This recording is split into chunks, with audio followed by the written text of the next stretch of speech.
Video of the day number 28. We got a lot of things to do today. We're going to begin by fixing the water heater.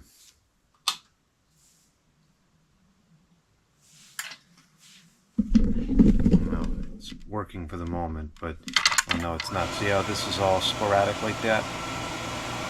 That's no good. Sometimes it does that. Sometimes it turns on and you just get a whole bunch of relays spazzing out. So this is not working properly. So I bought a new one, and thinking about this retroactively, I probably should have done some more research and found out what is a better quality controller, or if there's perhaps an analog model available. But I just kind of bought that because I needed a drop-in replacement to make this work again. So this only lasted, let's see, this is dated 2021, October 2021. We're just about into October 2025, so these last 4 years apparently. So I guess in 4 years from now, I will evaluate getting a better control. I don't trust any of this wiring around here. Unfortunately, the people that put this in were just total hacks, and everything in here is all stupid and convoluted. So this, I mean, this wire is 2 conductors, the old school BX, where the grounding is done by the steel shielding. So this is not bonded. I mean, they're connecting a bond to the bottom of this plastic box. Like, what the heck is that gonna do? Stupid. This is just, it's terrible. People do work like this. It's terrible.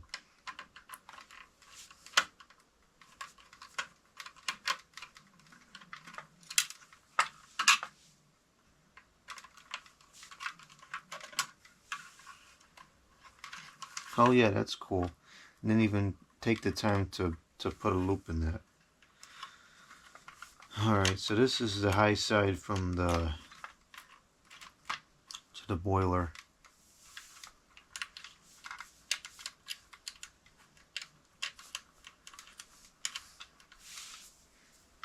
I'm gonna write this stuff down just because I don't work on this all the time. Might take me a minute to figure it back out if I don't write it down.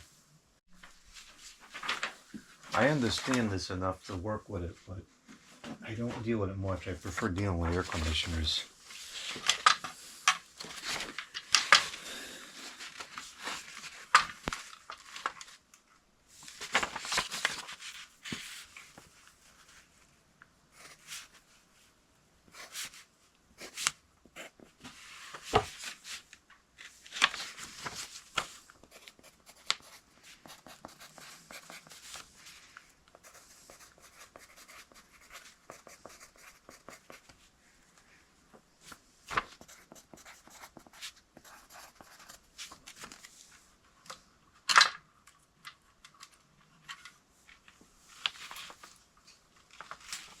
That's the circulator pump.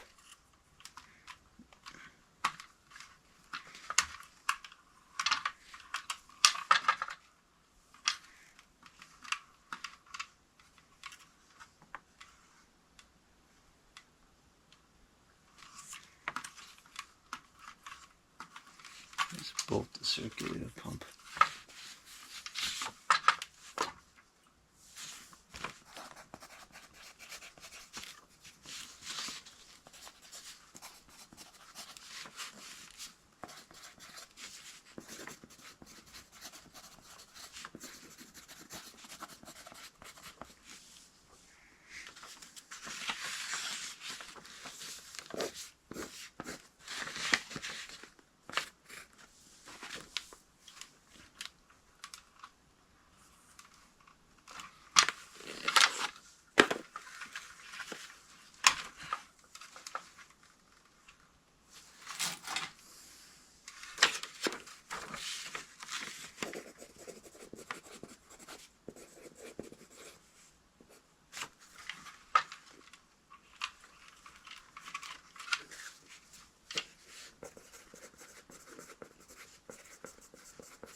this is thermostat.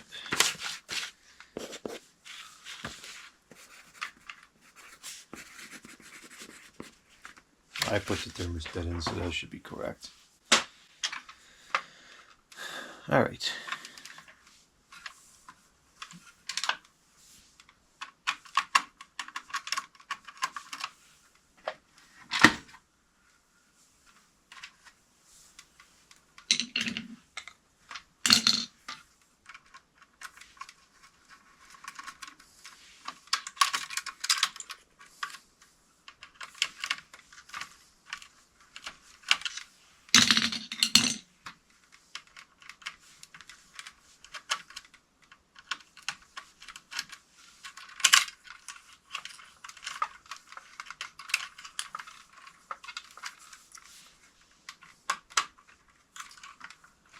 What I would have done is there's no anti-short bushing on here either.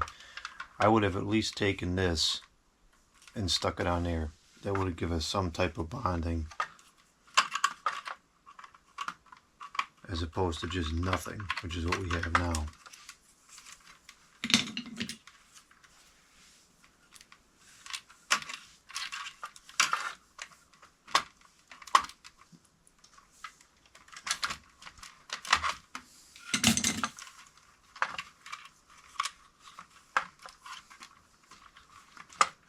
Why do we have a right angle connector on this? That's, oh, huh, look at that.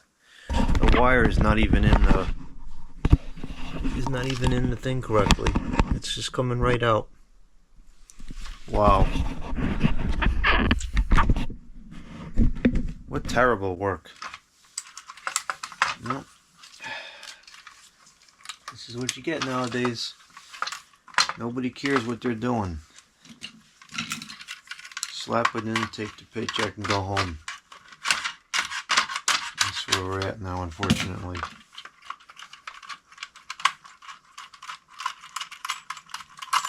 I mean, it's not right, because people that don't know any better have to put up with it.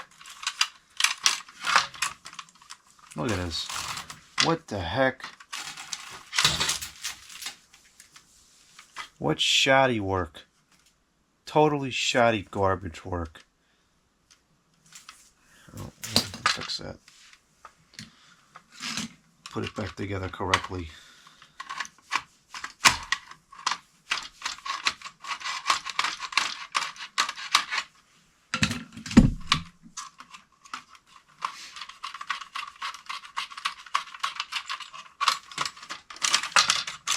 I'm using all different kinds of connectors. Look at this.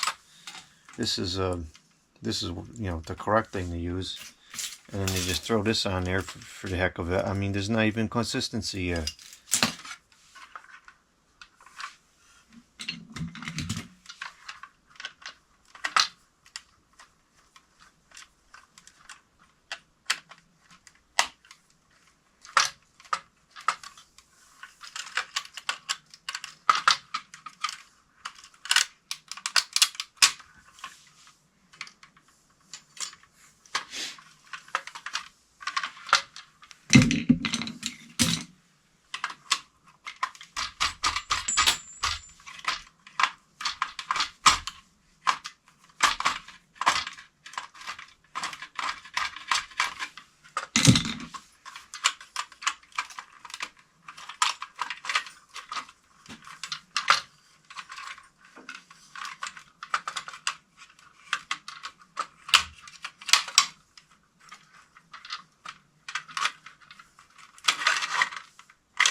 Okay, now I guess we have to take the board out in order to access where it's connected. It seems like a stupid design to me, but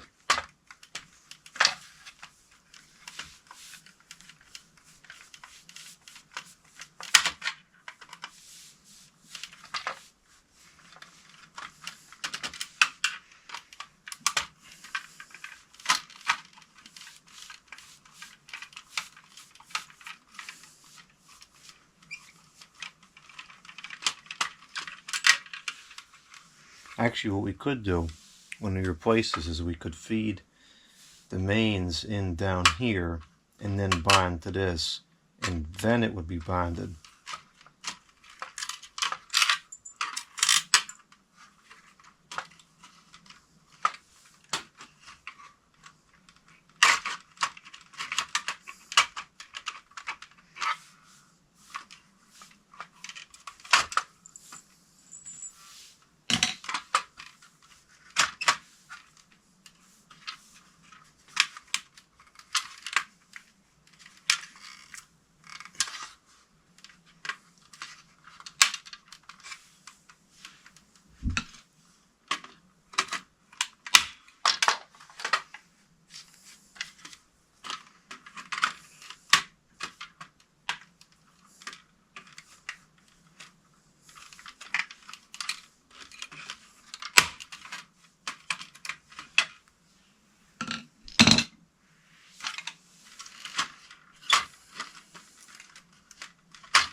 Alright, so we gotta do 1, 2. Well, this one's even bonded too, so they all should have gone down there. Yeah, we'll use these bottom 3 instead.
Oh, this is set up for the one at the bottom now.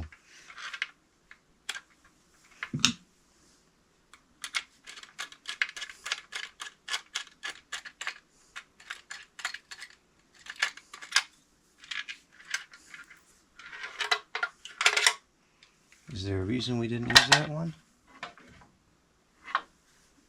I guess it does come kind of close to that. We'll use that one again.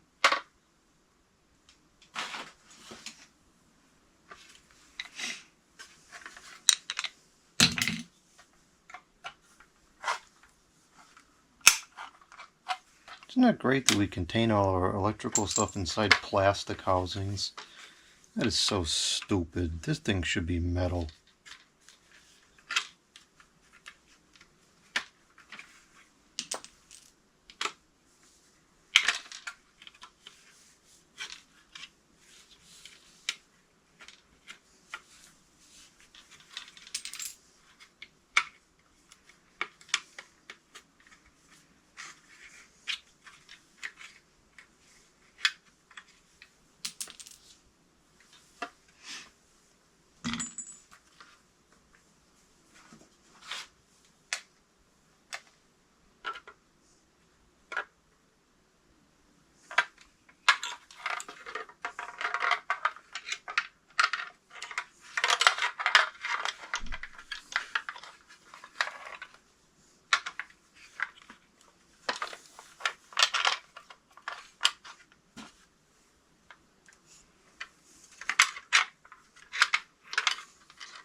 That's annoying if these are not detachable grounds. They're not giving you much slack to work with here at all.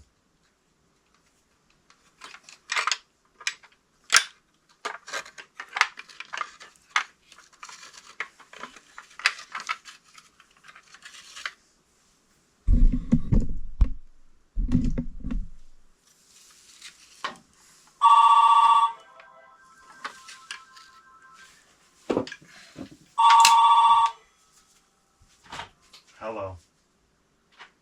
Hello. Hello.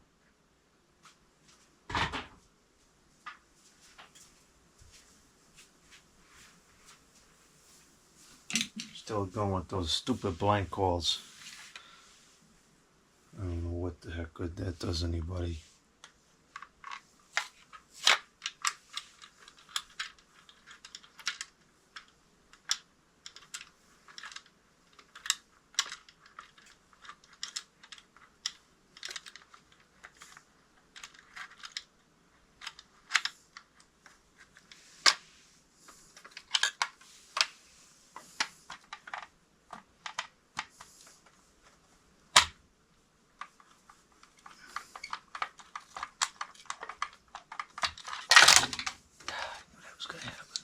I'm gonna go get the quarter-inch nut, try to make this process a little bit easier.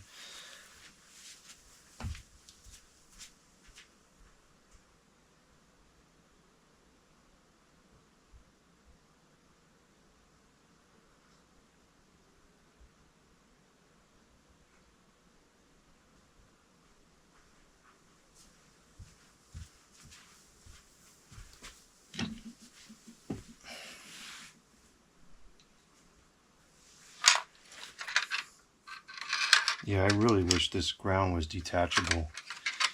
That's kind of a dumb design.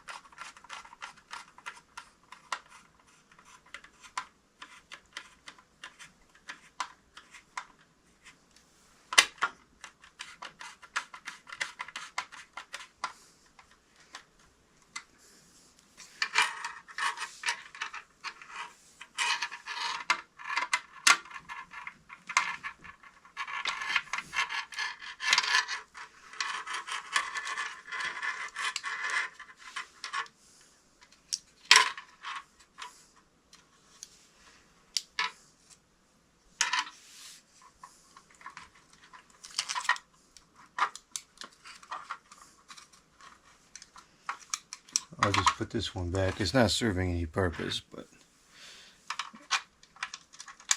it's fine.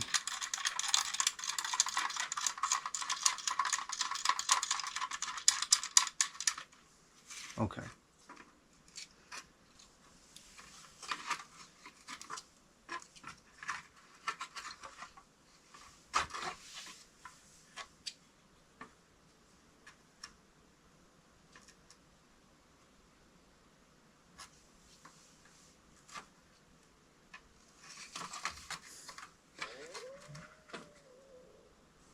That doesn't give you enough slack to be able to feed the board back in.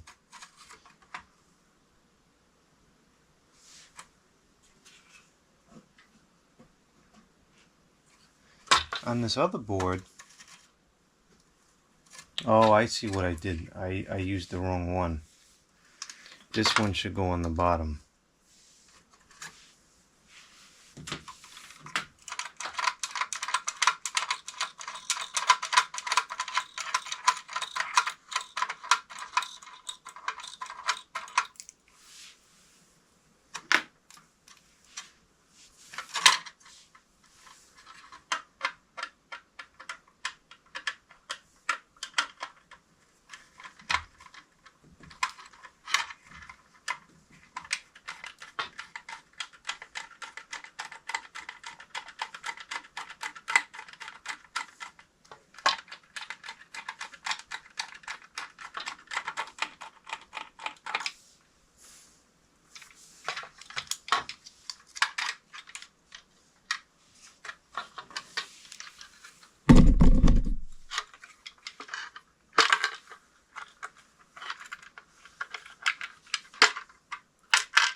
This one should go here. I still think that these grounds should be detachable. That would make the whole process much easier. But I guess this is not designed for ease of use. It's clearly not designed for longevity either.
Now it can be fed back into place.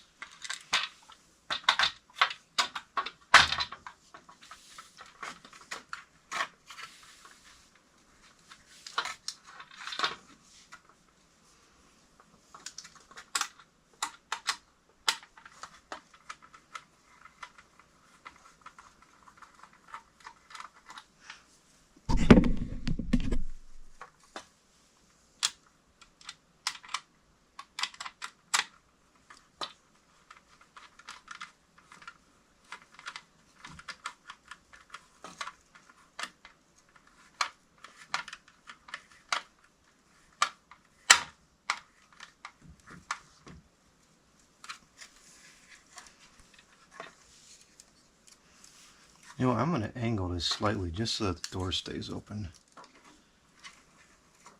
can always tighten that back up later.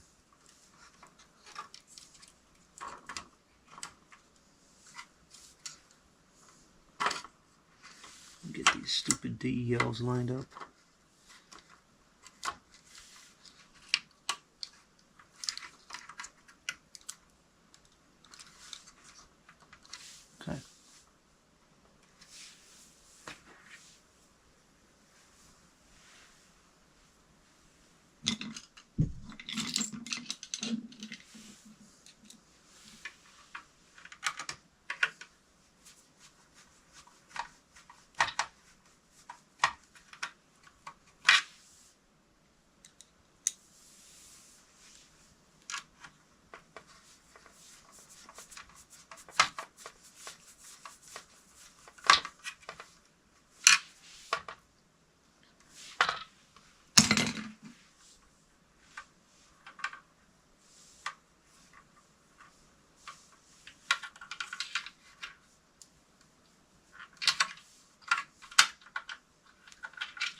Okay, that's in all the way.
I've lost a screwdriver. Here it is.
Okay, now I think what we'll do for this is we'll put this in down here at the bottom. This way it bonds to the frame, and then everything else inside here is bonded, because before nothing here was bonded because it was up here where it's plastic. Put it down here to go into metal. So I gotta get a an anti-short bushing for here because this doesn't have one.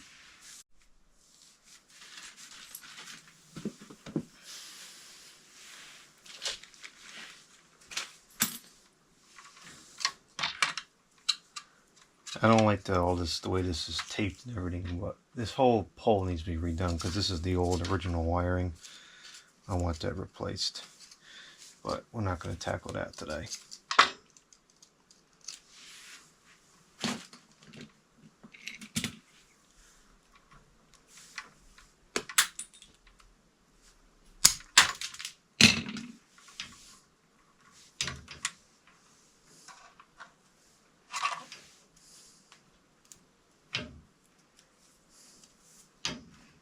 what you would normally do is you'd take this and wrap it around the thing. I don't know why that wasn't done. I guess it's whatever. Garbage quality work. That's the explanation.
I gotta do something about this here.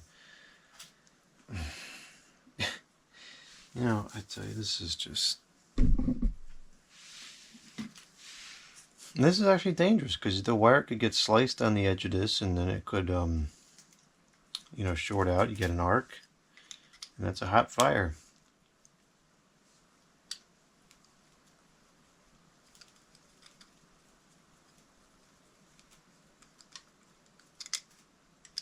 And I don't know why the heck would you use a right angle connector for this.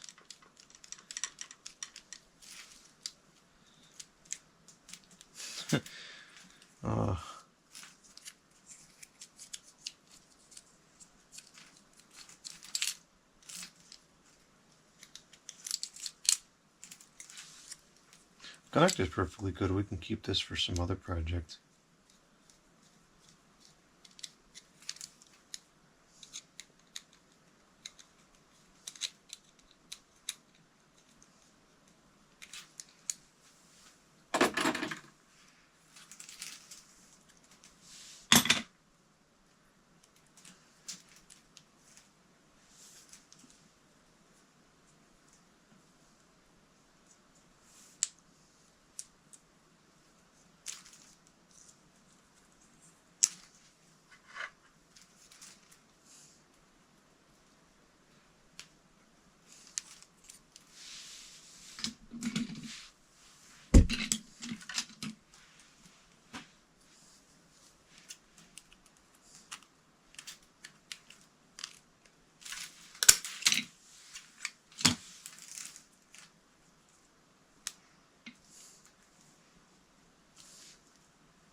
heck is the problem here?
Okay, let's get our diagram out.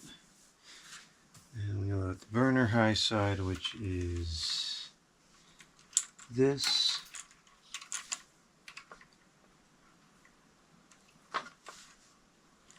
and the lines high side, which is this.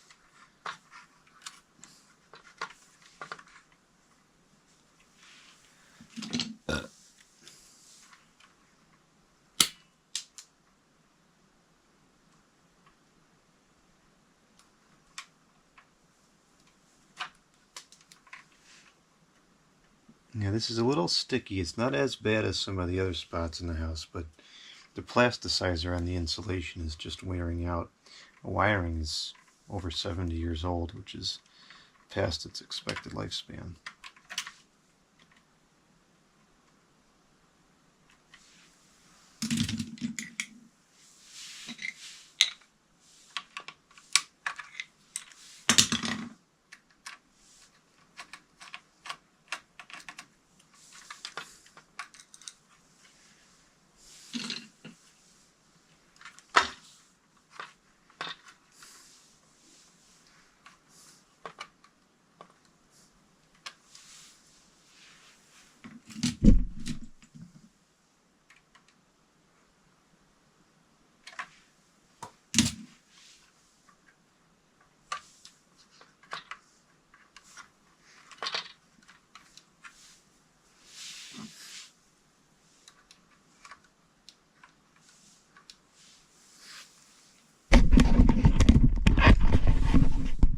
That's how you're supposed to make the connection.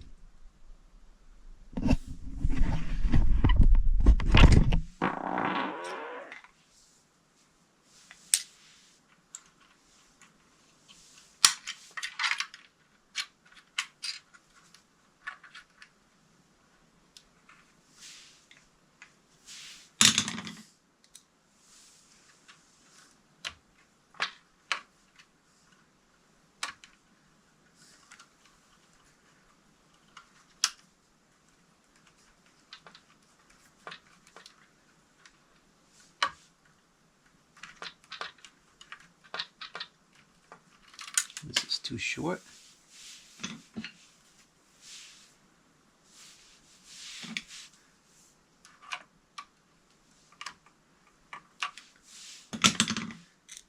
Doesn't seem like it should be.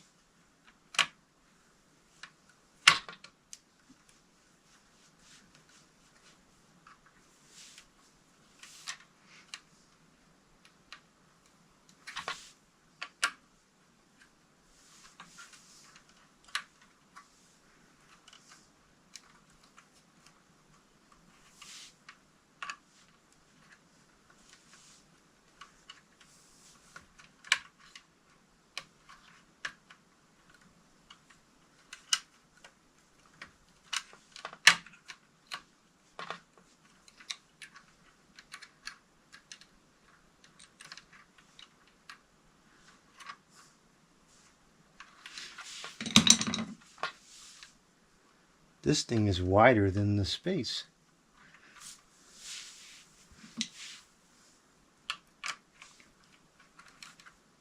That's why we're having so much trouble here.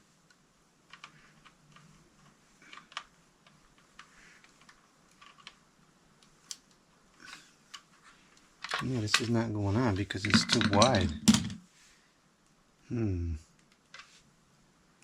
Try to make it a little bit smaller. There's not much we can really do with that.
This is getting a little out of hand here.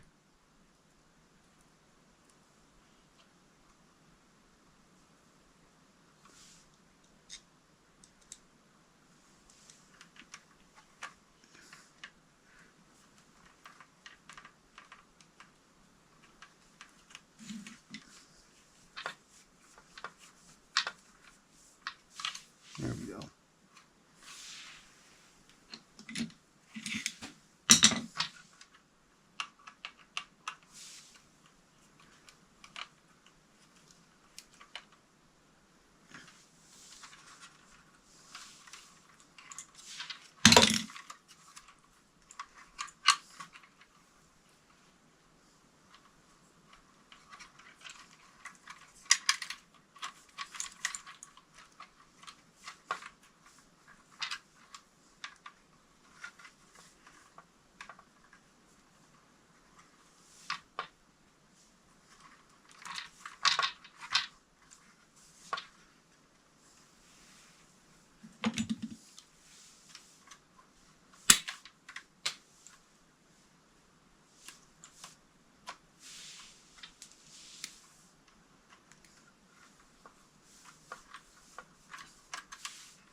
blank calls are getting really annoying.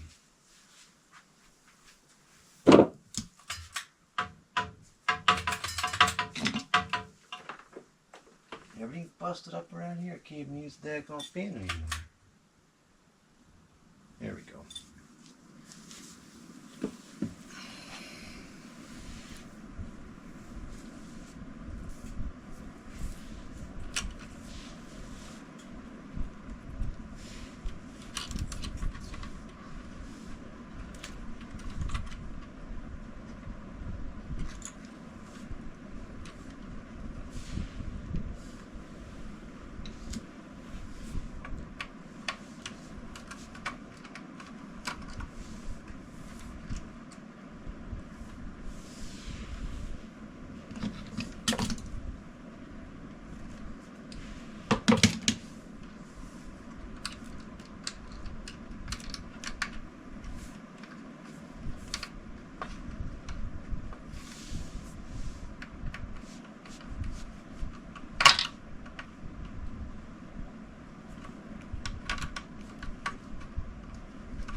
Now, just for good measure, I'm going to take this bonding, I forget what this is called. It's not a conductor, there's a particular term for it, but I'm going to take this bonding and wrap it around where the screw goes here.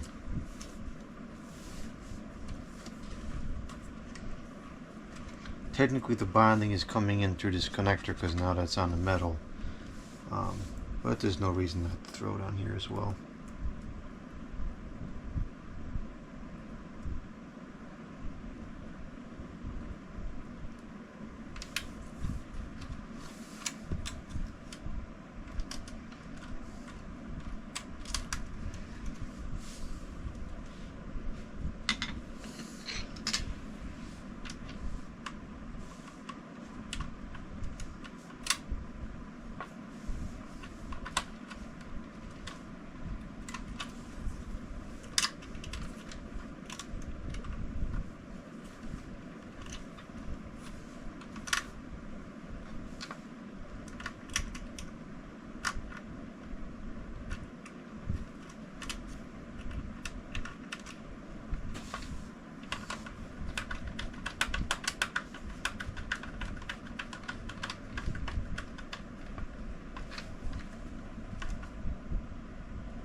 Alright, we should be good now.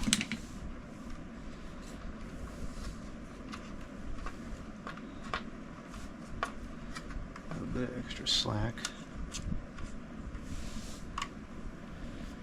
Okay, so this is set to, like, the limits are set to be the same. It's not helpful.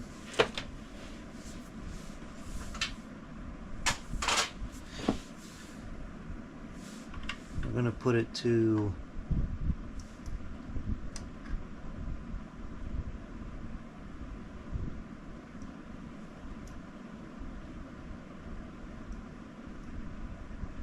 like 130, 150 for now.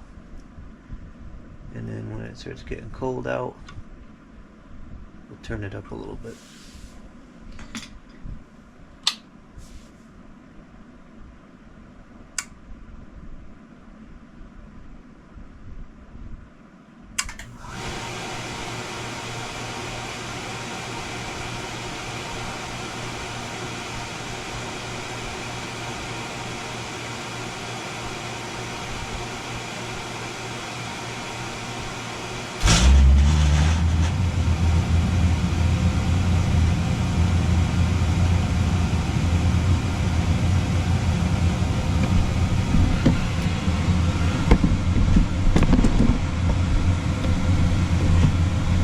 I still have to go through and service the boiler, or the burner itself.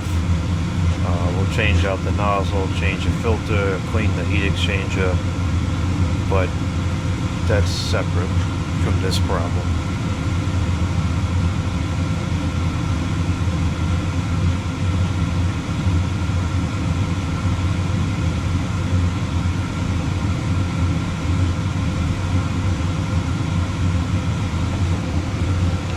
That's consistent with what the analog gauge on the top is reading.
Alright, that worked pretty good. I'm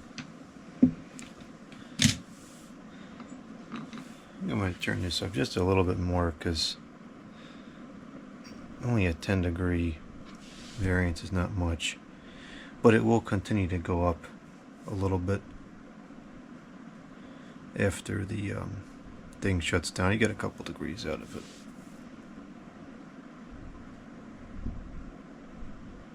Yeah, I guess it was fine where it was. Oh, now it tells me the number. I want 150. And this I want 130.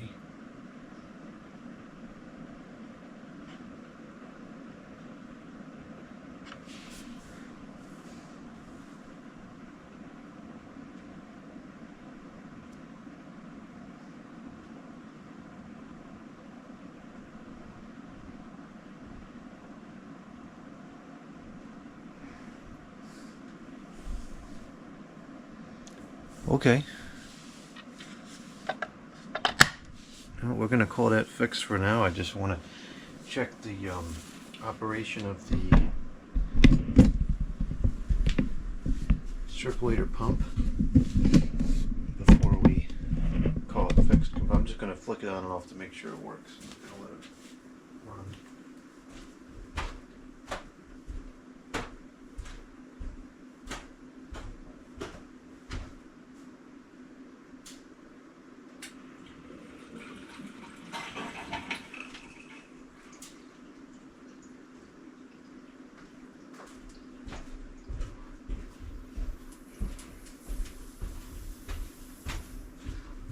Yep, it works. And it sounds like there's a bunch of air in the line, so we'll have to deal with that another time. But that's fine, that's routine. That's every year. Okay, it's working for now. Yeah. I think I'm gonna go get a cheesesteak now after all that. And I saved myself a lot of money. You know, the part wasn't cheap, but there's so many people that have no idea how to do this kind of stuff and would just hire someone and spend 400, 500, 600 hours to get this repaired. I can't imagine. You must feel so helpless when things break. I don't know. I'm gonna go down to the local deli to get some milk and to get the cheesesteak.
Just got back from the deli. That stupid thing is still working. Really, this is what I got it for, just to do local errands. And it works just fine. It's got about 250 miles on there right now, and it's still working. There is a lot of lies and false advertising and stupid dumb videos about it on the internet, but if you can get past all that and use it within reason, it gets the job done.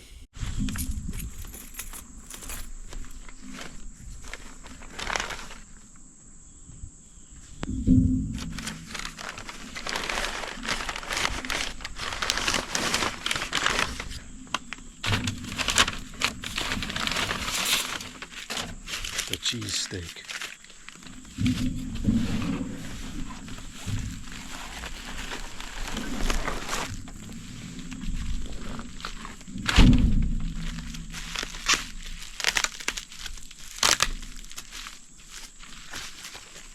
And the milk. This come from a local farm. It's kind of expensive, but I like to support local business when I can, especially a farm. Bah.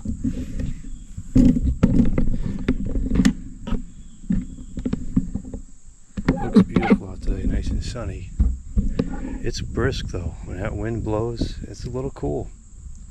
It definitely feels more like mid, even late September than August.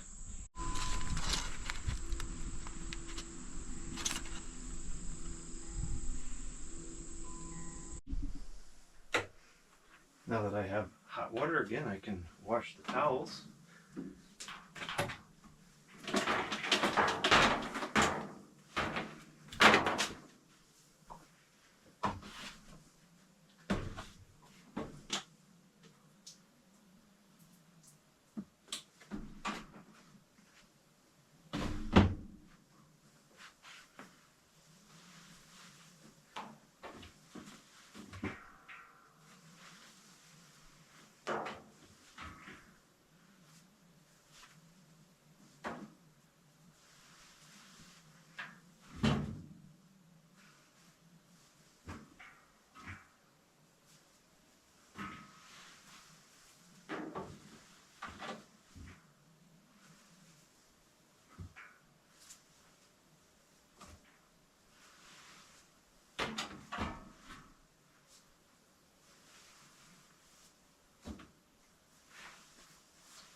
Put the water to hot so we can see a boiler work properly or not.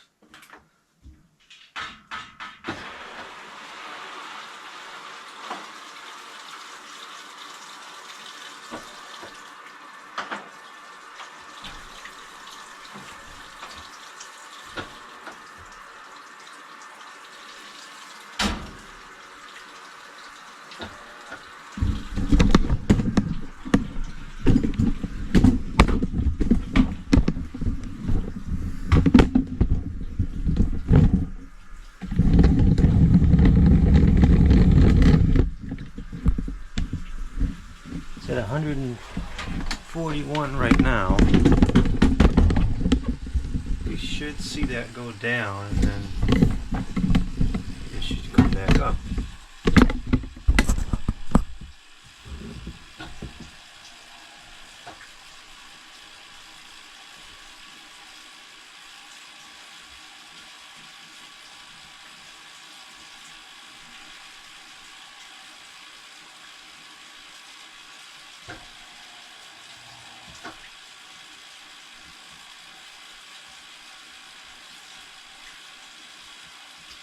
Goes down a lot quicker in the wintertime when the streets are really cold.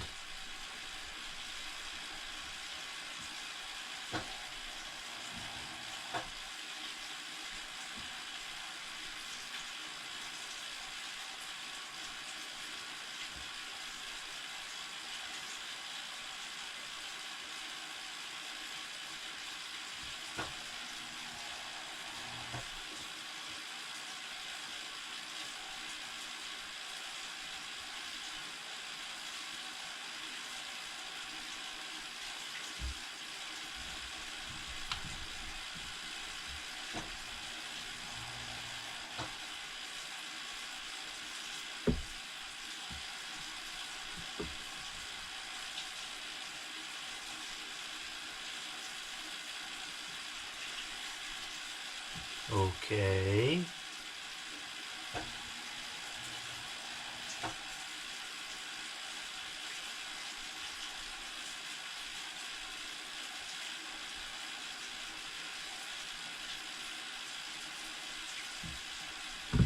What is it waiting for? There's almost no hot water left.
Why that went down so low. If the low is set to 130,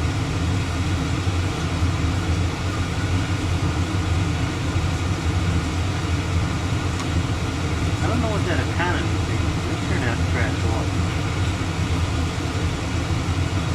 Set it to 130 and reset 150.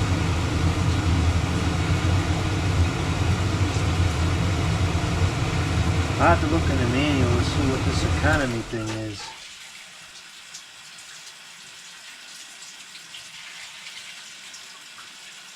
I'm just going to shut that off for now.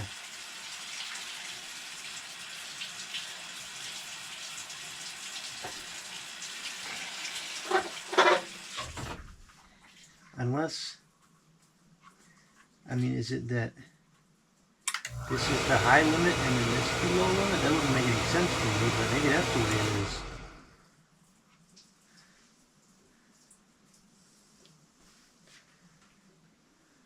Where's that stinking manual? Maybe it's oh, here it is.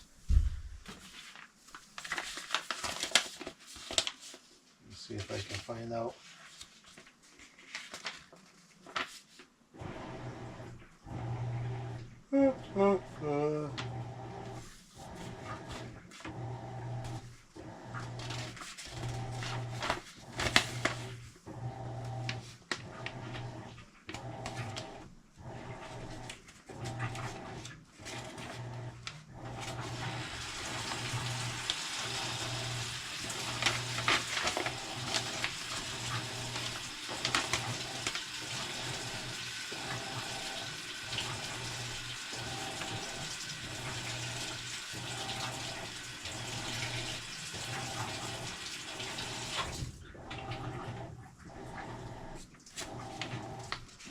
So the economy setting is set to a 1.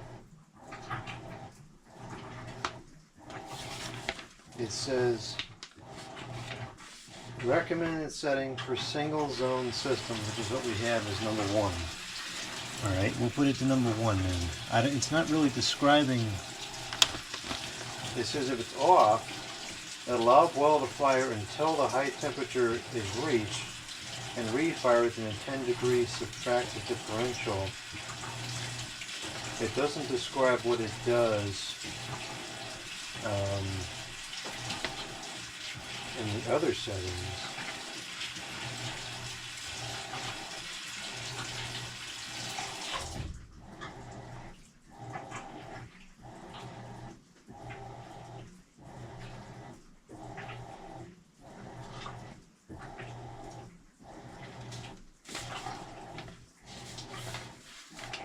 Okay, setting the high limit. The high temperature, low temperature. No, that's correct. The low temperature is on the left, and the high temperature is on the right. That makes sense. So I want this one to be at 130, and this one to be at 150, or 149, whatever.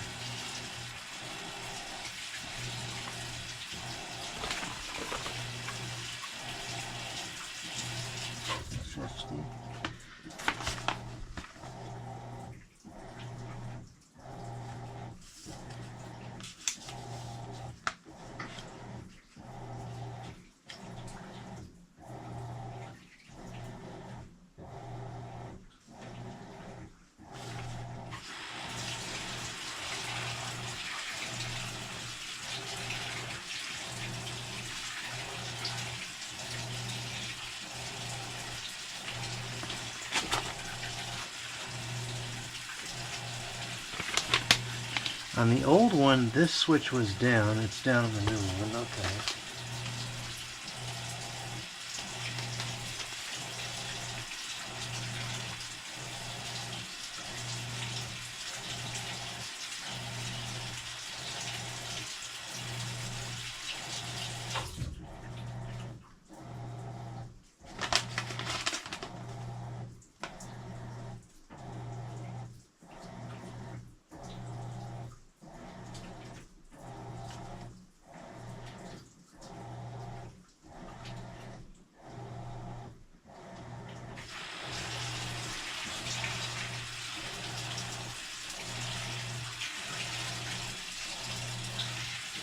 It says thermal targeting technology analyzes thermostat activity and continually evaluates how much heat the house requires. When it's very cold outside, the heat demand is high, and the fuel smart hydrostat will raise the boiler's target temperature to provide needed heat to the home.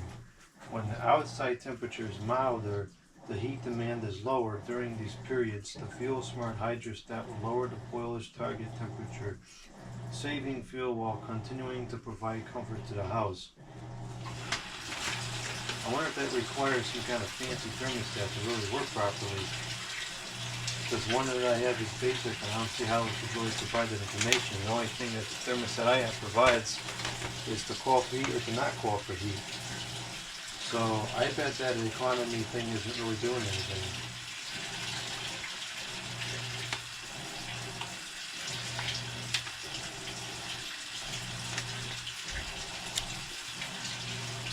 The in target temperature the in target temperature indicator is off, so it knows it should be calling for more temperature. I don't know, whatever. The water coming out's hot. I guess that's really all that I care.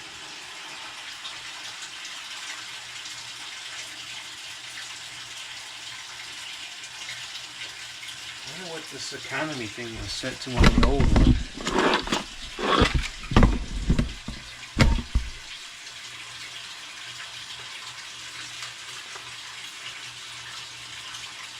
It was off on the old one, so maybe this is behaving differently because it's on now.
it seems to cut off at the low. This doesn't make any sense. I would expect it to turn on at the low end and turn off at the high end, but it's not what it's doing.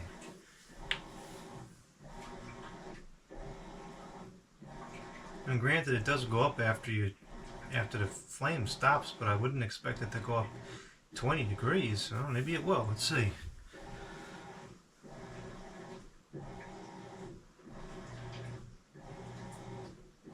And it's still going up pretty fast.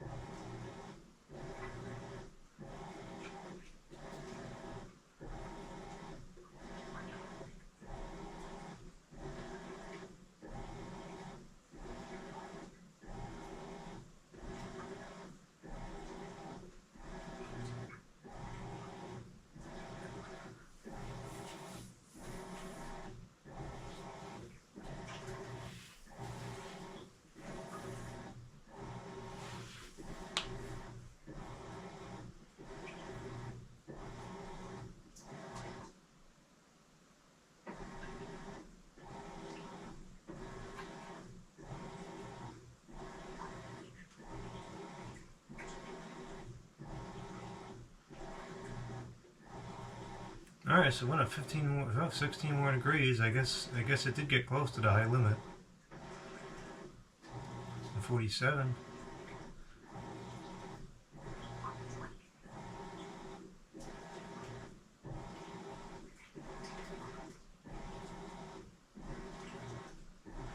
Well, maybe this is what that economy thing is doing. It shuts it off preemptively, knowing that it will still, the temperature is still going to go up after the flame shuts off. I mean, in the unit's defense, if the high set point is 158 and it goes up to 150 and it goes up to 148, that's pretty reasonable.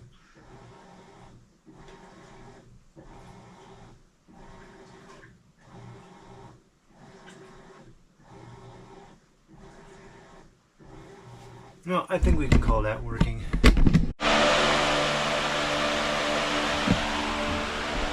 Have an attic fan here. I want to build a window fan out of this. So I'm thinking I can just get a piece of plywood that's the size of the window frame, put a couple screws in to hang it on, drill some keyholes into it, and then cut a circle for the fan, and we should have a pretty good setup. I imagine this is probably quieter than that. It probably moves about the same amount of air.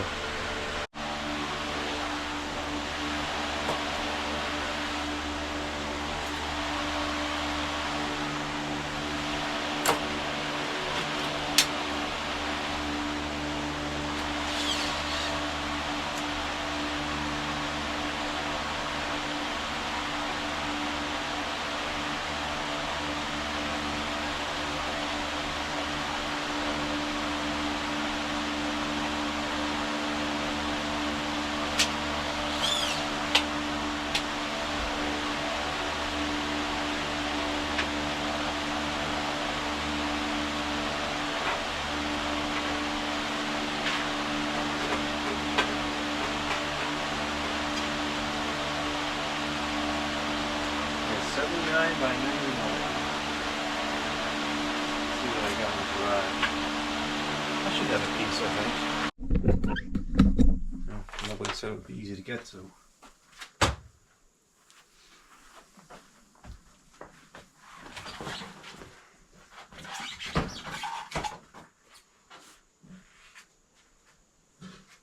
Wonder if this piece is big enough.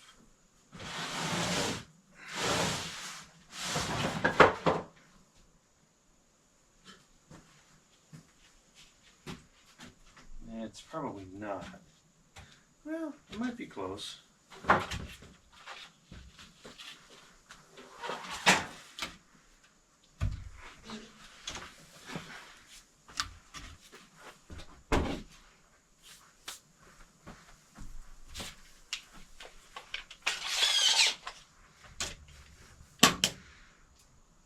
It's a little bit short. I need 99 and we've only got 90. It's about the right width, but not the right height. I think this is the biggest piece I have.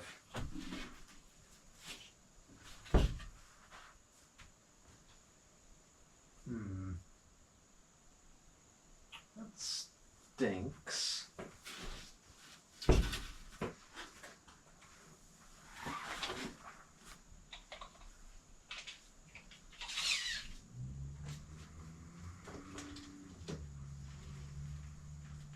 $74. Can't do anything with that piece. Oh man.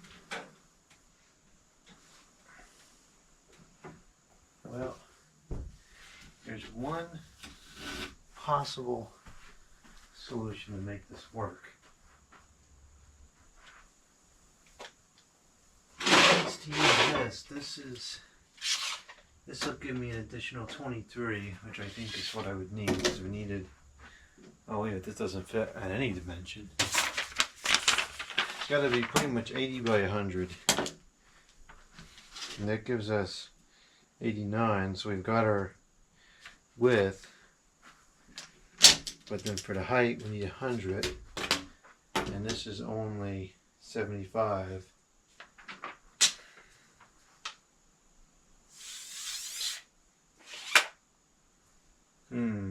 I guess the other option is, and this might be more practical from a storage perspective,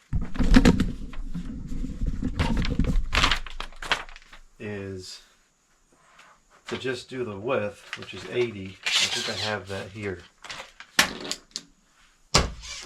Yeah, I can cut this down to 79, and then we can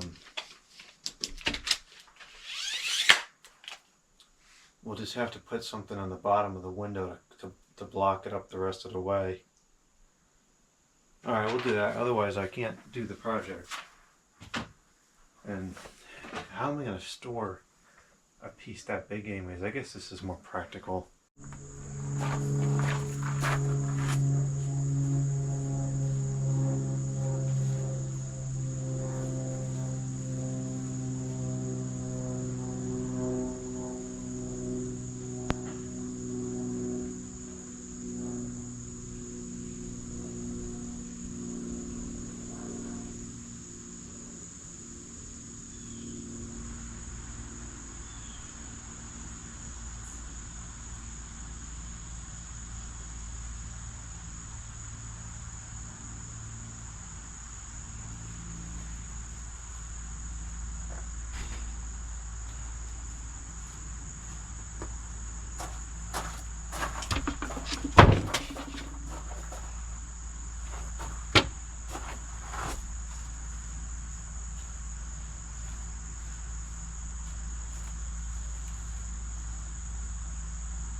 square.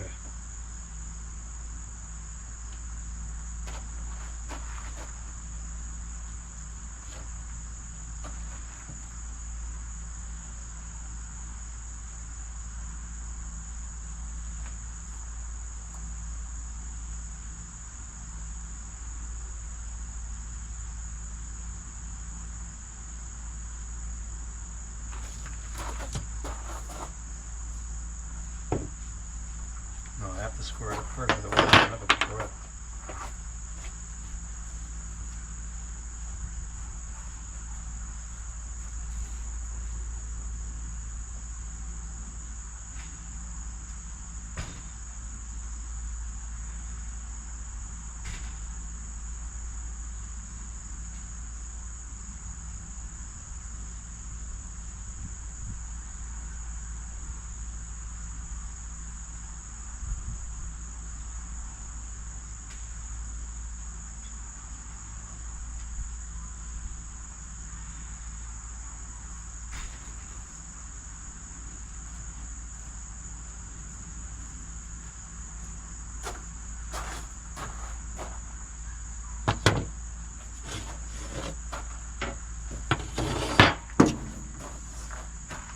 This must be the factory cut because that's square.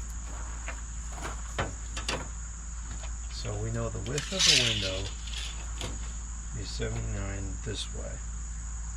So, and we have to account for the height of the fan.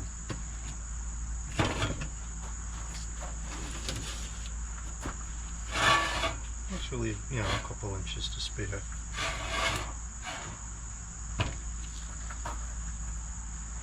You know what? I bet that line is straight.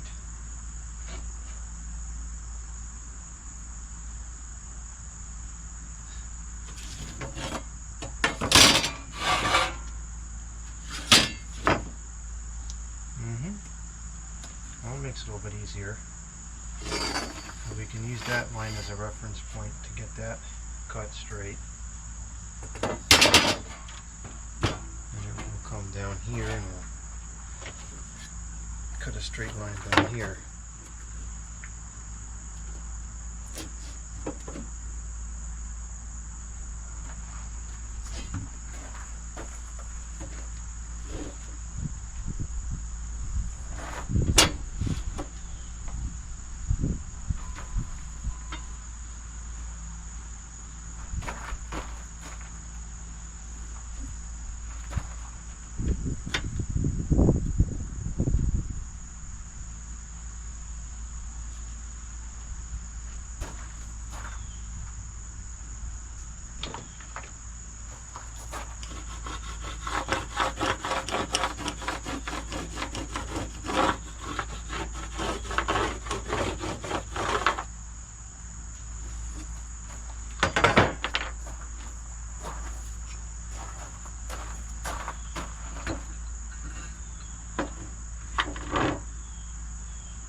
Okay, so now we gotta mount it.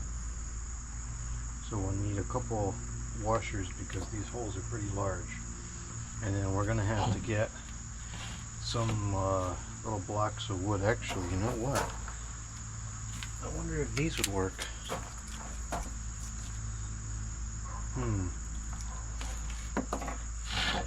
Because the screws are going to stick through the other side. That's not good.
Alright, we'll go with that. It's good enough.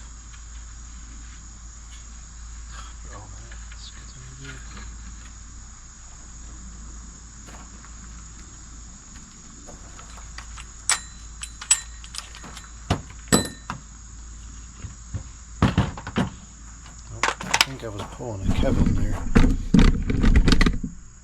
Blocking the camera again.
I didn't go through all that far. One of these pieces probably would actually suffice. Let's see if I can find the cleanest one. We'll use those. This one's pretty clean, this one's clean. We'll use these four.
Actually, this works out really good because it provides a layer of protection to the blades.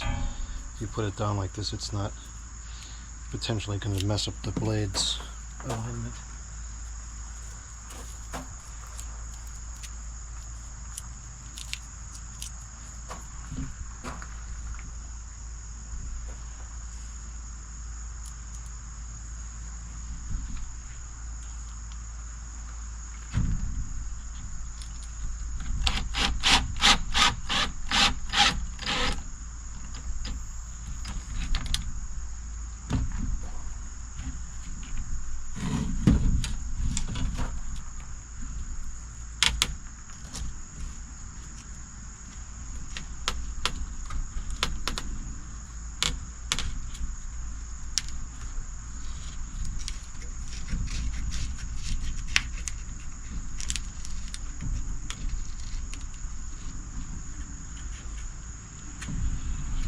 Okay, now we have to just drill the keyholes in there, and then we got to set up the thermostat.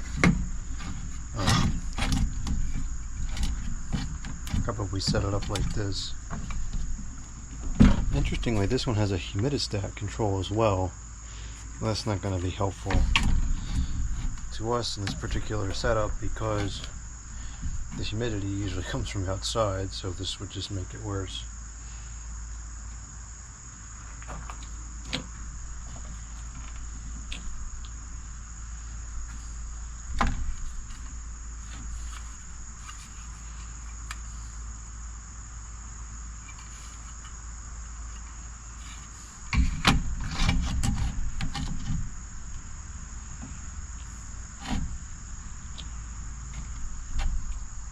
I would have preferred the controls to be on the left because of where the plug is, but oh well. I mean, quite frankly, we really just need having the temperature thing will be nice in the times of the year like this where it gets cold at night, but it's getting so cold at night so quickly I don't think I would run this overnight. I think it would be too cold long before I go to sleep.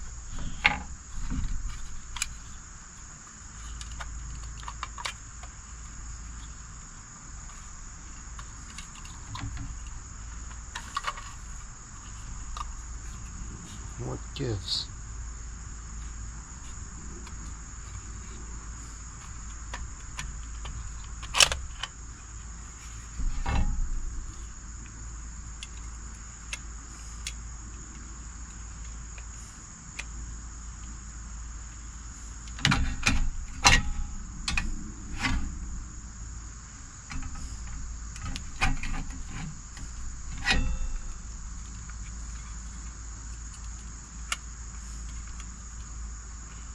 I think for the moment, I'm just going to take this off, and then later on we can always put it back.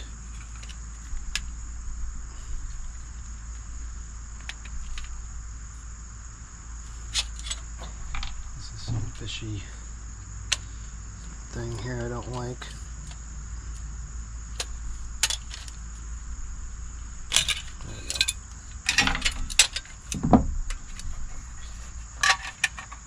Put this aside for now, and then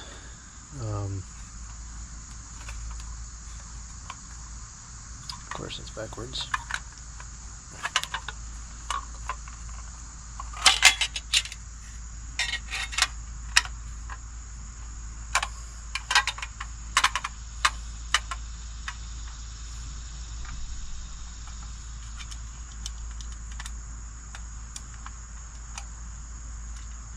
Oh, I see what problem is.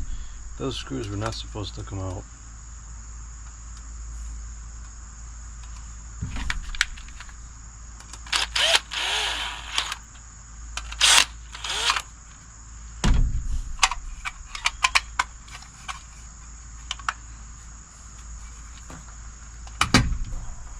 What I could do is I could attach a, if you wanted to get really fancy with this, I could attach a switch with a plug, but I think we're going to save that for another day. So I want to at least get this tested today to see if it works well, and it's almost getting cool enough to the point where we need to close the windows. So before we go inside, I'm going to drill some holes in this.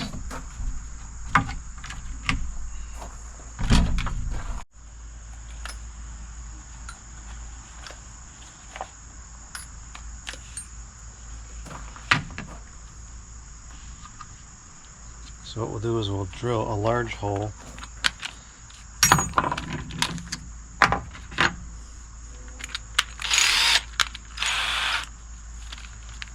Let's say we'll go right about here.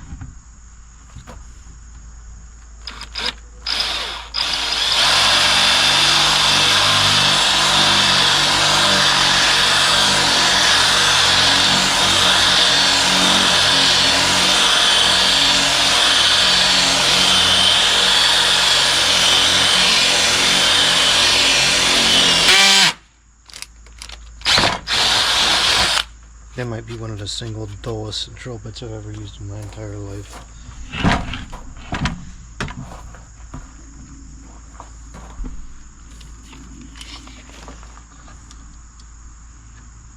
Nine and a half down.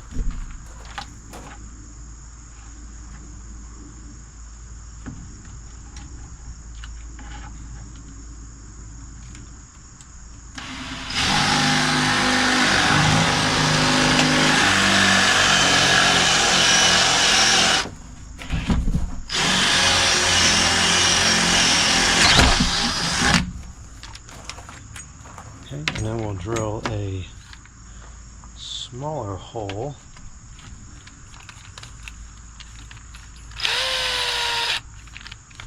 right above it.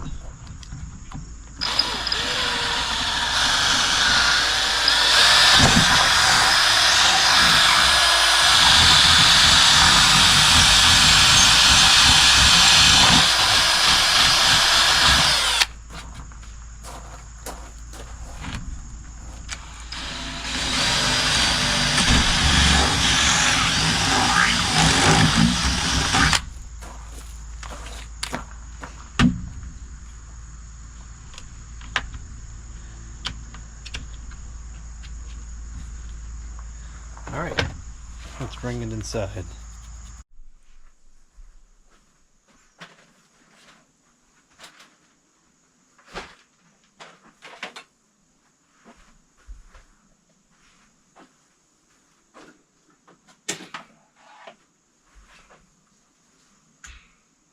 Okay, so what we're going to do now is we'll put some screws in that we can hang it with, and the screws can stay there permanently because of the way I drilled those holes. You can just hook it on there like a telephone mount.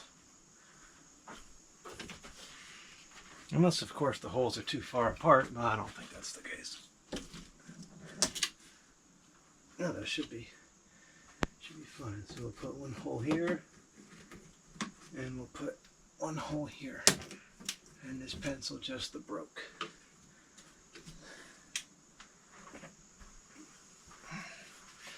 Not a hole, a screw. Put one screw there.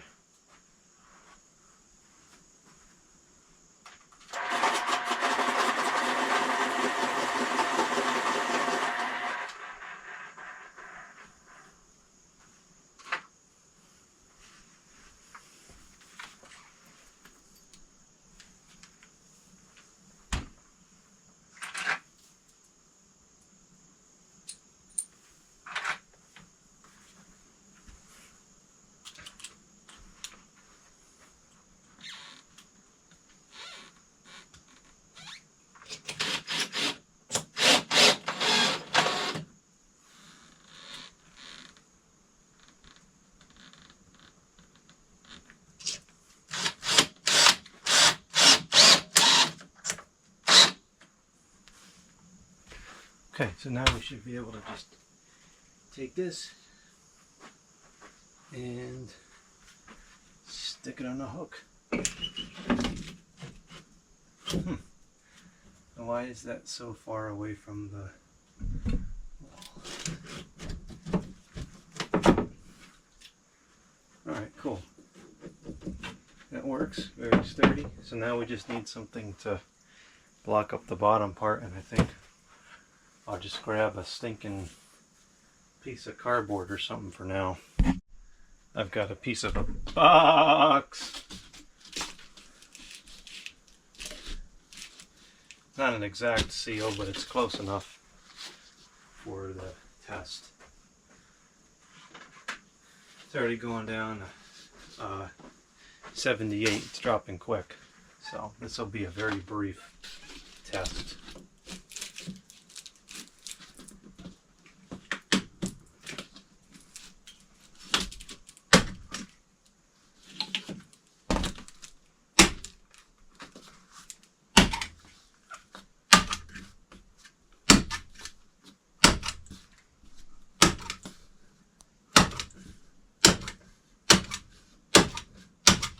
One or two screws probably would have worked better than this.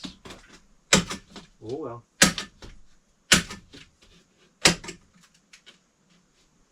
This is the way we're doing it.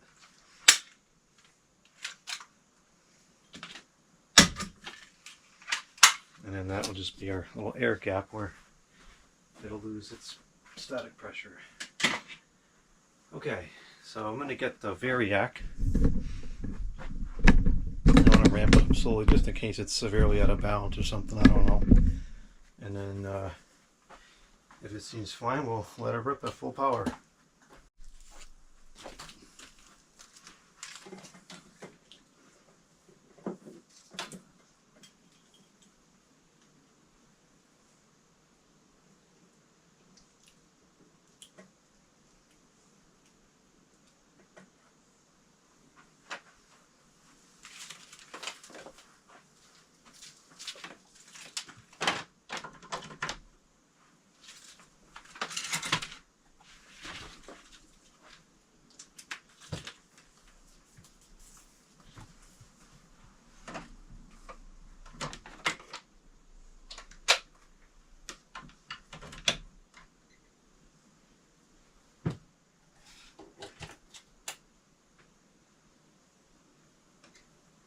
Okay, we are ready to power it on.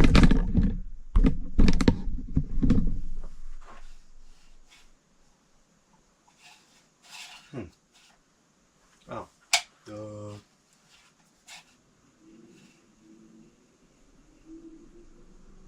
It's got a cool startup sounds to it. That's 50%.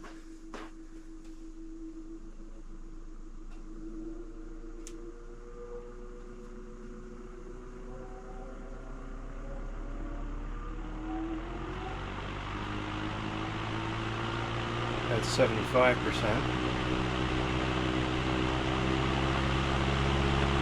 Yeah, that's moving some air. That's 80%,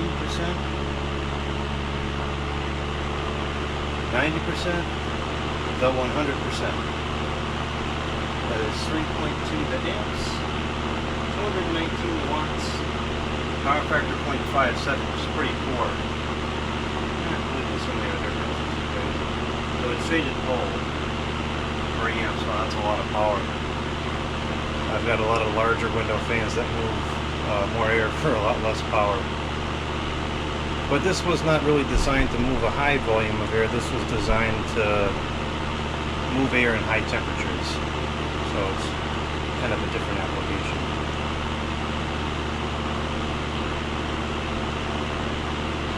I think it's about the same as that high velocity fan. It's not anything crazy. I can't feel here.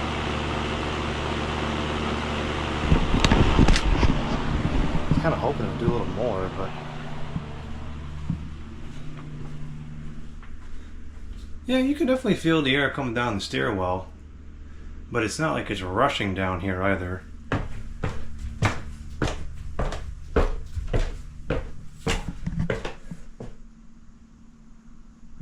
I can feel it, but it's not amazing. I had hoped for a little bit more. Which this window is open. I'll go ahead and close this window. It's beginning to be kind of cool out within the hour or two anyways. As soon as the sun goes down, that's it. So now all the air should be coming into here. Then if you close it off, that's pushing a good amount through a small gap. Probably can hear the wind noise in the camera.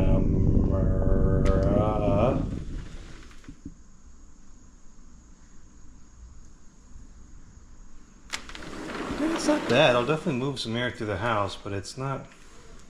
It's a little disappointing. It's not as powerful as I thought it would be.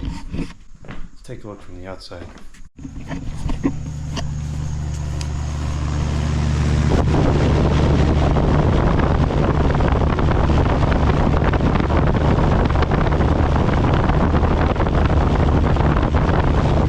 Having the screen here, of course, is a significant hindrance as well. Probably would work a lot better if we took the screen out.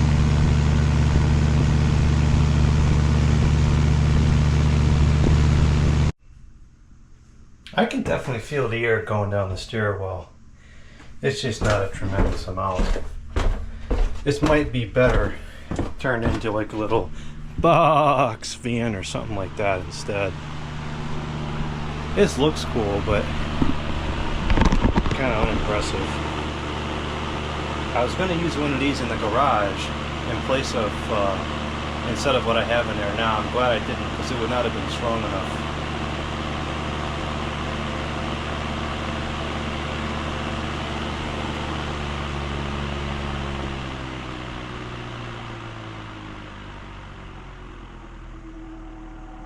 Pretty quiet. It might make for a nice portable fan.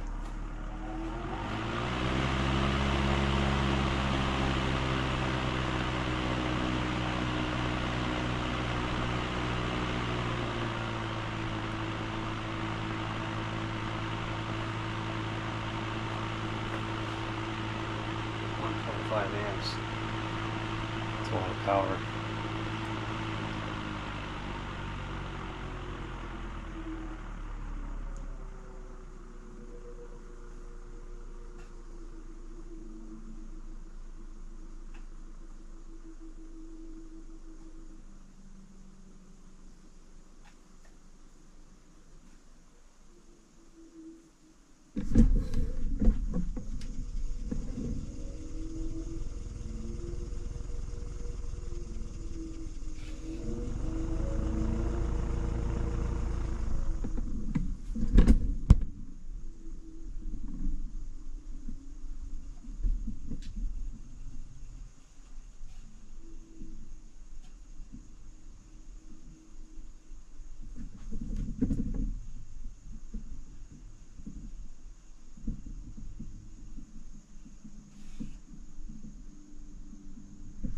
Alright, well The build was a success, but the performance was kind of a fail. Oh well, sometimes that happens. I think maybe we'll try building it into like a portable fan instead. I have so many large form factor window fans that would move 2 to 3 times a year as this. I would never go for this one, especially burning through that much power. It just doesn't make any sense. Oh, interesting concept. You don't know until you try.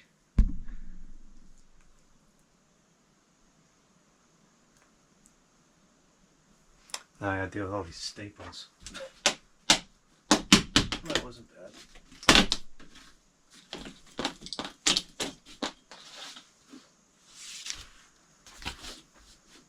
Now I gotta find somewhere to store this thing. It's too bad this didn't work better because this setup was pretty good. I like this build.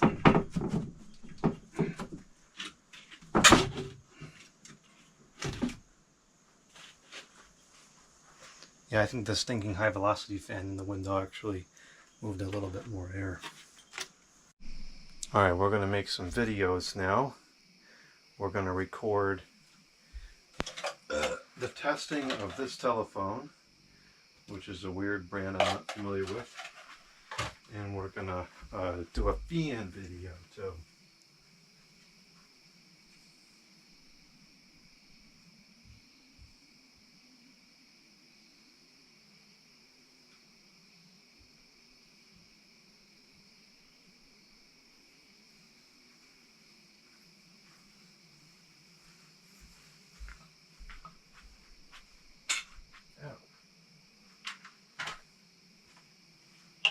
I just need to clean up the bench a little bit here.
Stinking cord.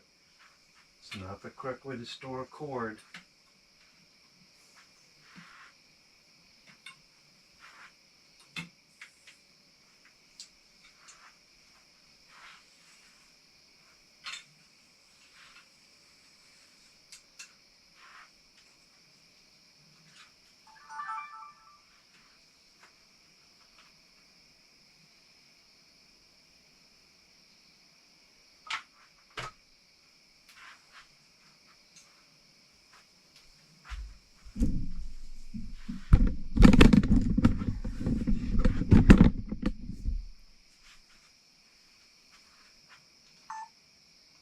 Here is a Lakewood fan.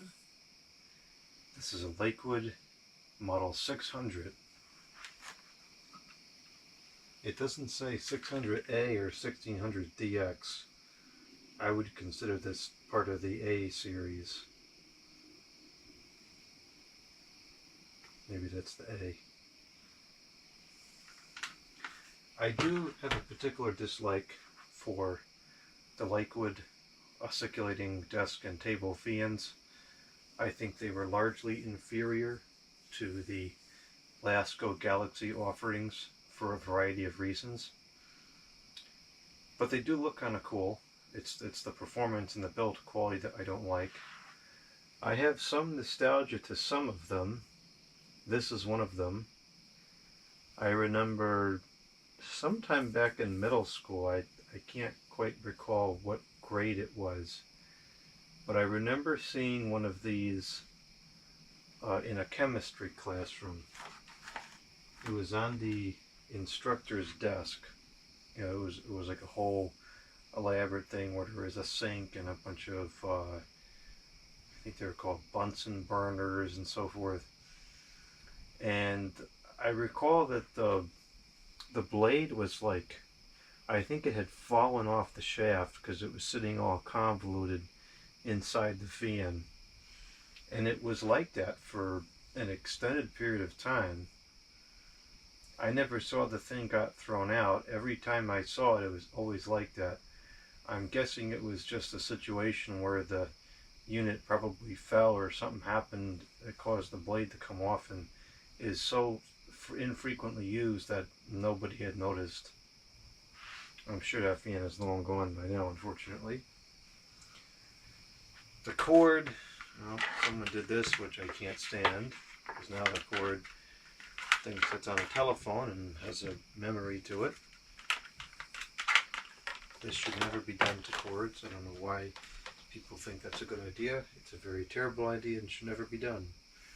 Sometimes, depending on storage condition, it can even make marks on plastic. The plug is polarized. I don't know how recently these were made. I know the DX ones, I think, were from the late 90s. So these potentially could have run into the 90s. It's got to be somewhat recent to have this fused plug. This looks like a 90s style plug to me. I don't think it's much older than that. It's got the basic C-frame shaded pole motor in here. And these are very poorly built. I think these A series were just atrocious. They used cheesy shaded pole motors, even the larger ones did. They're noisy, they drew a ridiculous amount of power. The plastic is exceptionally flimsy and just ugh. Surprisingly, this one is in fairly good shape though. There's only a couple spots that are broken. This is busted up there, but otherwise it's not too bad. The whole thing is just super flimsy. The only thing I'll give these is that they did have good airflow through the motor. This is all open on the back. It's all open on the front, as we saw. That's a big improvement over the way that Holmes tends to design things. Not that Holmes is a model designer by any means, but it is a little better than that. The blade is pitched pretty shallow. I can't imagine this is going to work very well. It's a 2-speed.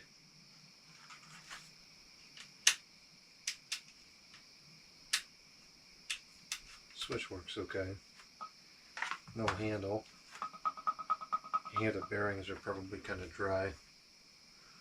And at least the 1200A has a fancy like glitter backed logo. Although this has the fancy writing, the O and W are the fancy letters. It's just a bland brown sticker with nothing particularly notable about it. And the base logo is as bland as it gets. Doesn't even have any fancy writing.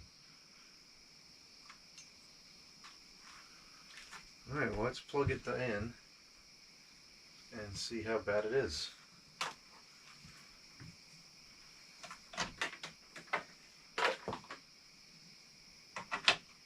We're going to be testing at 119.2 the volts. Here's the slower speed.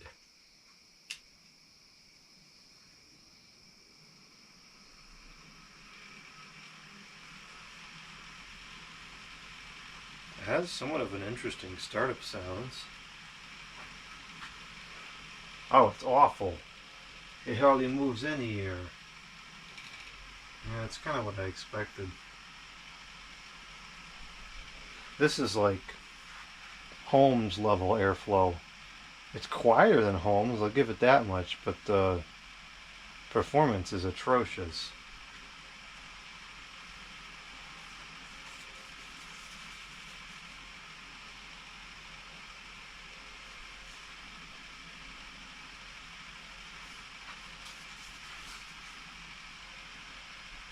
It's barely moving any air just 3 feet back from it.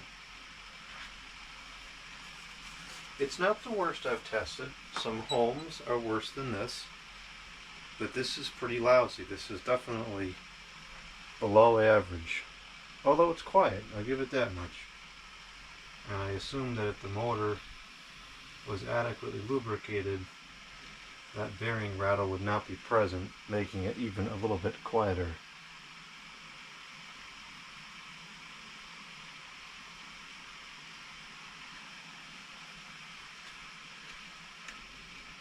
It's pretty badly out of balance. It's got a lot of vibration to it. The power information is 0.15 to amps, 11 to watts, with a power factor of 0.6.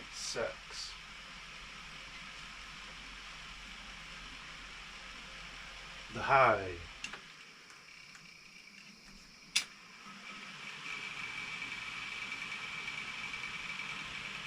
Wow, that's really vibrating something awful. It's still not overly loud, other than that rattle, which is not supposed to be there. But the performance is really disappointing.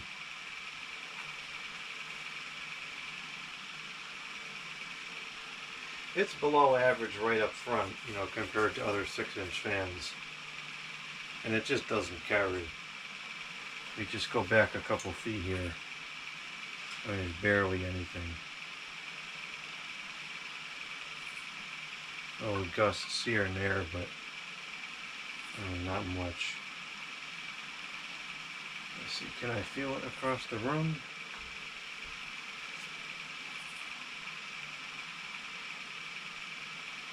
Not really. Very, very faintly, about up to maybe 5 to 6 feet away, but that's it. Now, granted, these are intended to be used close up, so would this suffice if it was sitting on a desk a couple feet away from you?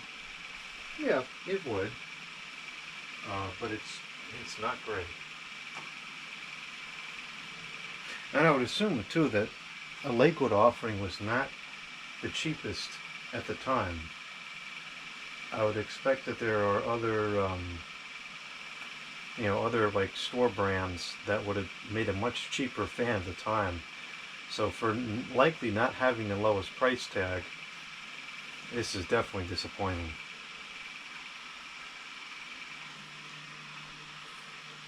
Oh, on high, the power information is 0.32 the amps, which is just a little bit less than the 0.4 it claims. And that's outrageous, because you can run a 12-inch Galaxy oscillator, which pulls about the same current, with less noise and more air, 20 to watts, and the power factor is 0.54, which is pretty bad even for a shaded pole.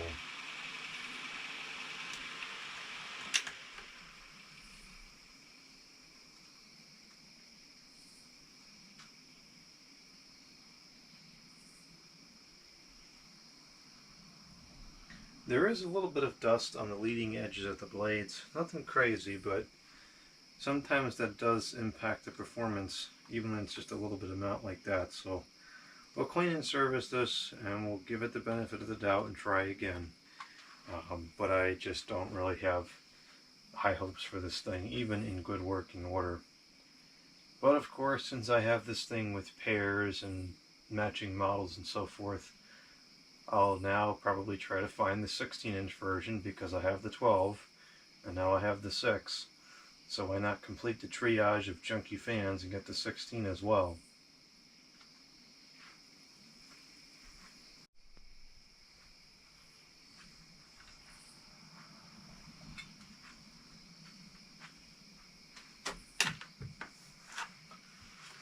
We are not going to wrap the cord around this psychotically like it was before.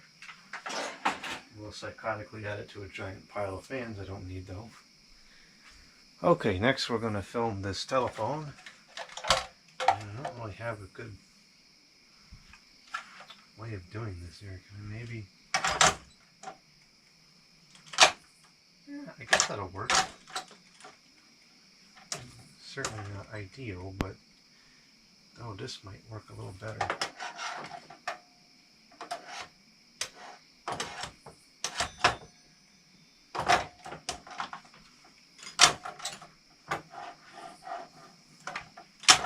Alright, perfect. We'll do that. We'll check it out on the bench.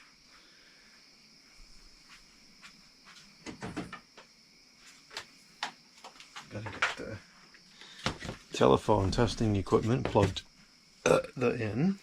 Someday we'll have a dedicated outlet for this stuff. We'll have to keep playing with all this. But we're not there yet, and we're not going to be there tomorrow either, so for now we'll do this.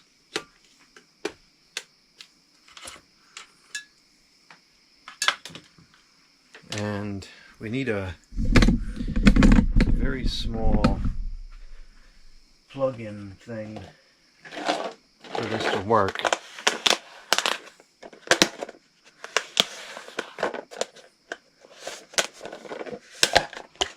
We're going to need this.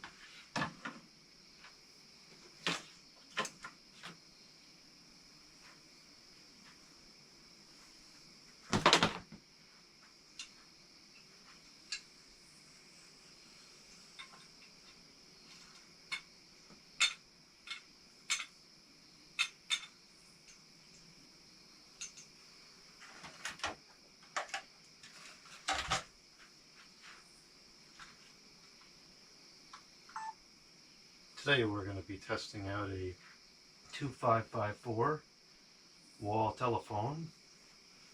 This one is Skitek branded, which is not a name I'm familiar with. The handset says Skitek Inc. Is a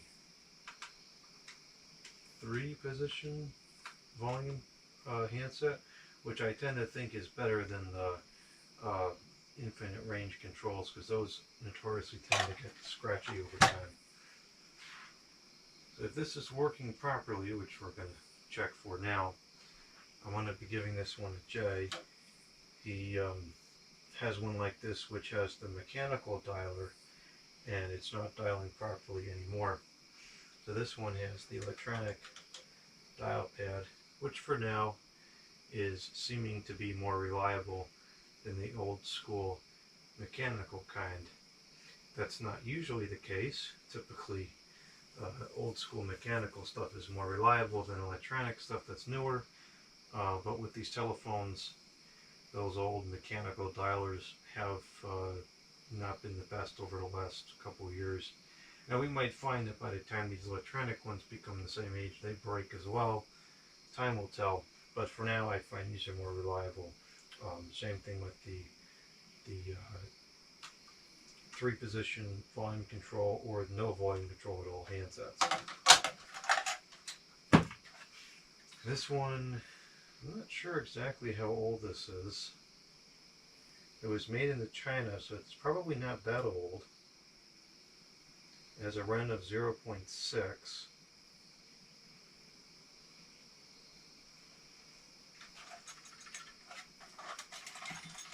It does have a mechanical bell ringer still, and it has this stupid thing. I always hated these. These are very difficult to use and just not a very good design. For testing purposes, I have this very thin connector that happens to fit on there. Most of the time the connectors don't fit, but this particular one does fits. So we plug this in. It does not seem to have any volume adjustment on the ringer, so you're just kind of stuck with whatever it is. And for the video, we'll just kind of set this up here like that. And that's not ideal, but it'll work just fine for the video. Alright, so this is on. Put this over to the mains. And let's see if this is going to make a call.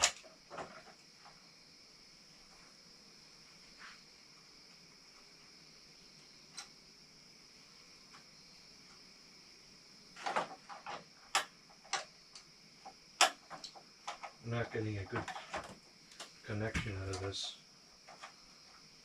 which is not surprising. This is notoriously a problem. It's a problem with the adapter, not the end of the phone itself. No, it works. The ring works. Doesn't sound the greatest, but it's serving its purpose.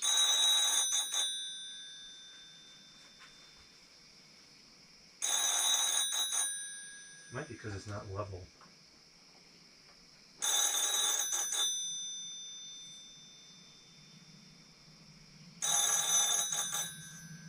It is actually a dual gong, it sounds like.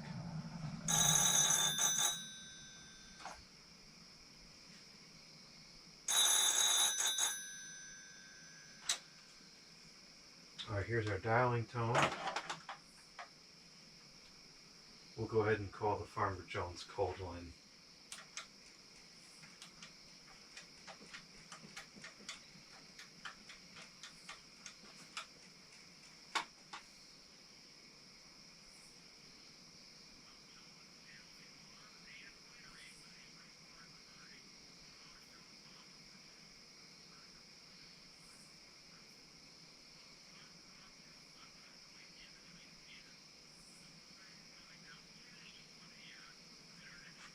That's pretty loud. Nice and clear though. Let's go to the high volume. Not a big difference.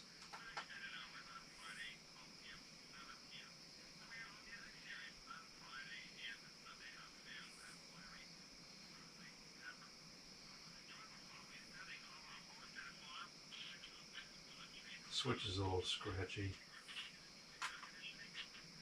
Could use a shot at the exit.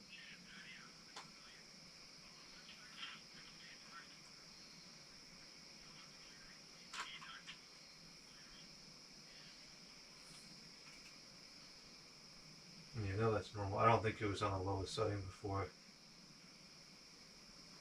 Alright, that sounds plenty clear. Do I have in this telephone?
Yeah, she's right. It was more humidity today.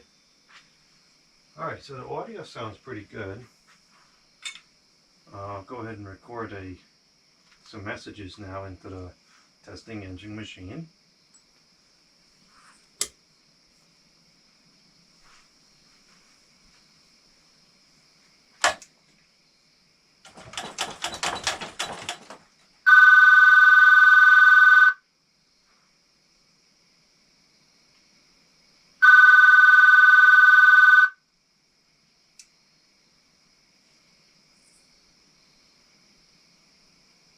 I'm not familiar with the brand of this phone.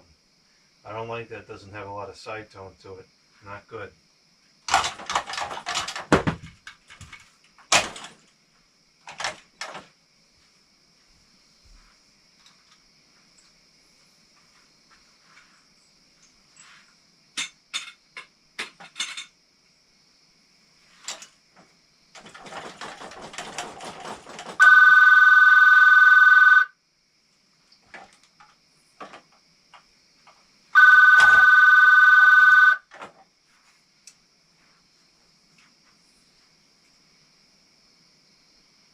Hey Frank, it's Bill. I heard that your toaster broke, so I wanted to let you know that if you wanted to come to my house tomorrow morning and use my toaster to warm up some Kodiak waffles, you can do so. I'm only going to be here until about 10 o'clock. You can come after 10 o'clock, just make sure you clean up all the crumbs you leave in the toaster, and on your way out, leave the door open to let some fresh flies in for the day. Okay, if you have any problems using the toaster, you can call me to my cell phone at 555-6789.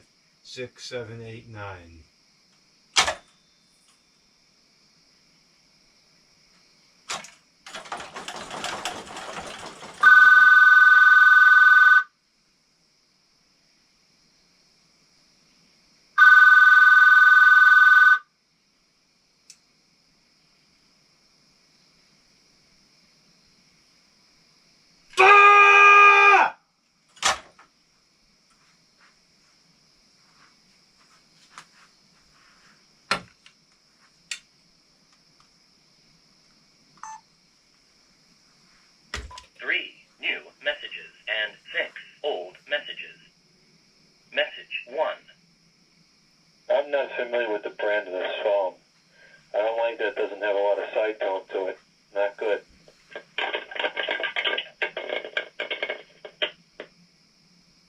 Message 2. Hey Frank, it's Bill. I heard that your toaster broke, so I wanted to let you know that if you wanted to come to my house tomorrow morning and use my toaster to warm up some Kodiak waffles, you can do so. I'm only going to be here until about 10 o'clock.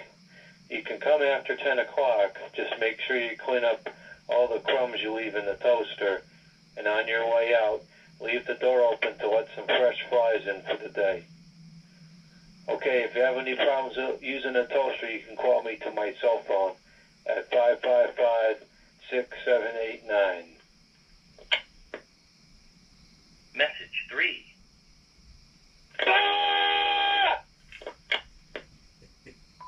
End of messages.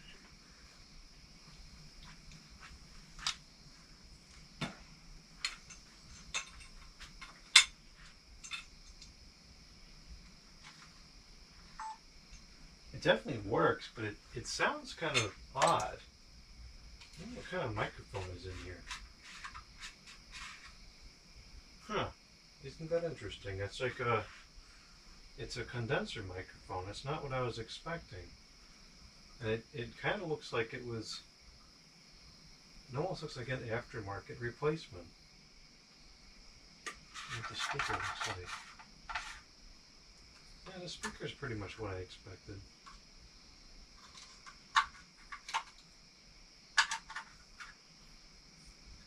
The phone just kind of, like the audio is not, the acoustics of the microphone chamber are not correct. A lot of times there will be like a piece of cotton inside the handset, and that's to kind of reduce the echo through the handset here. And it doesn't seem like this, yeah, it doesn't have that. So I don't know. Maybe if you put something like that in there, it would sound better. Not that it sounds bad. It just you can tell something's a little off about it. And this must be a very recent make because this is not. This does not seem like a particularly high quality apparatus here. And chances are it'll work for decades, but this is not built like the old ones, that's for sure.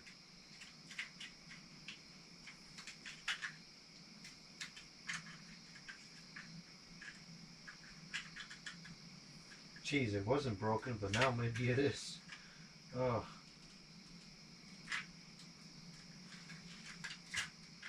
Oh, for heaven's sakes.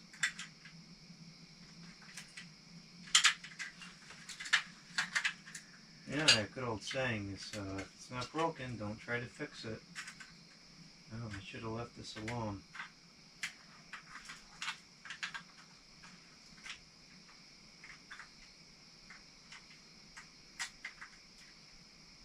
For heaven's sakes, you gotta be kidding.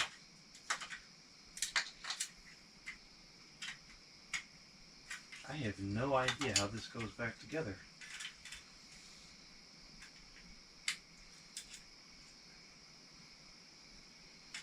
What on earth?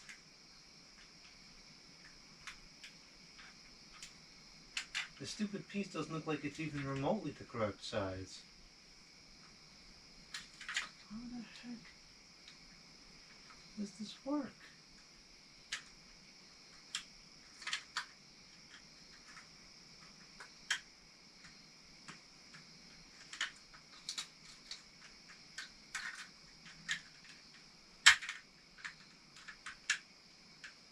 Alright, got the bottom in. There we go. Yeah, this is weird. This is weird design.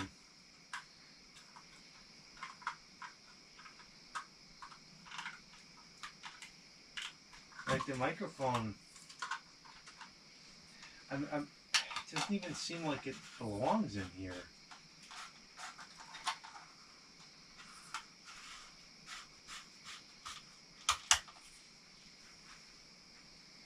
It's just like, what the heck? I have never seen one like this before. That is really quite odd. It's kind of lightweight, so if you put a little bit of weight in there, it would feel a lot better.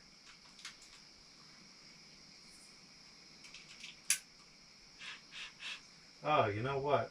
Now it's got a little more side tone. It should be glued in place. I don't know why it's just floating around like that. Whatever, it works. It's an odd one. Oops. It's an odd one, and it's certainly not the same degree of quality that these used to be, but it'll get the job done. Testing.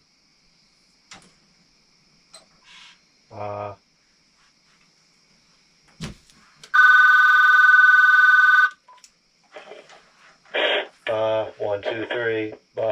Sounds like a farm. It works. It's just odd.